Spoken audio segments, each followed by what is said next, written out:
শোনবুন সম্বন্ধে আরো বলতে গেলে বলতে হবে 1805 থেকে 1809 সালে এই প্রাসাদে ছিলেন নেপোলিয়ান বেনোপার্ট। অস্ট্রিয়ার উপর তার আধিপত্য প্রতিষ্ঠার অংশ হিসেবে সেই সময় শোনব্রুন হয়ে ওঠে ইউরোপীয় শক্তির এক প্রতীক।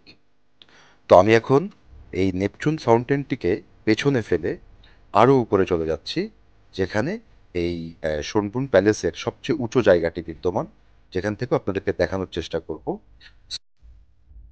এই জায়গাটাই এই ভিয়েনা প্যালেসের আসল জায়গা, যেটা না দেখলে ওই যে বলে না, না দেখলে পুরাই মিস। ব্যাপারটা অনেকটা এরকম। তো মাঝখানে এই সুবিশাল ময়দান এবং এই উদ্যানের ওই পারে একটি ঝর্ণা, আর আরো উপরে যদি চলে যান তাহলে আরো সুন্দর ভিউ। এই যে যে ডিজাইনগুলো বা যে মনুমেন্টগুলো, এগুলো কিন্তু আজকের না, সেই 300-400 বছর আগ থেকেই সাক্ষী হয়ে রয়েছে এত সুন্দর নেপচুন ফাউন্টেন। পৌঁছে গেলাম আমি ভিয়েনা ক্যাসেলের, বা আপনি বলতে পারেন ভিয়েনা শহরের সর্বোচ্চ শৃঙ্গে, যেখান থেকে সম্পূর্ণ ভিয়েনা শহর এবং রাজপ্রাসাদ দুটো একসঙ্গে দেখা যায়। দারুণ জায়গা। এত উপরে না আসলে দেখতে পারতাম না যে আসলে ভিয়েনা শহরটি একদম উপর থেকে দেখতে কেমন।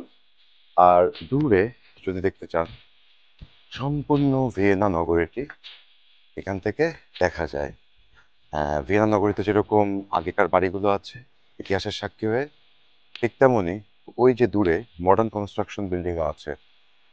তবে যদি আমাকে জিজ্ঞাসা করেন যে কোন সম্রাট এই প্যালেসে বা এই রাজপ্রাসাদে সবচেয়ে বেশি সময় কাটিয়েছেন, তাহলে একজনের নামই আসবে, সম্রাট ফ্রেন্স জোসেফ ওয়ান।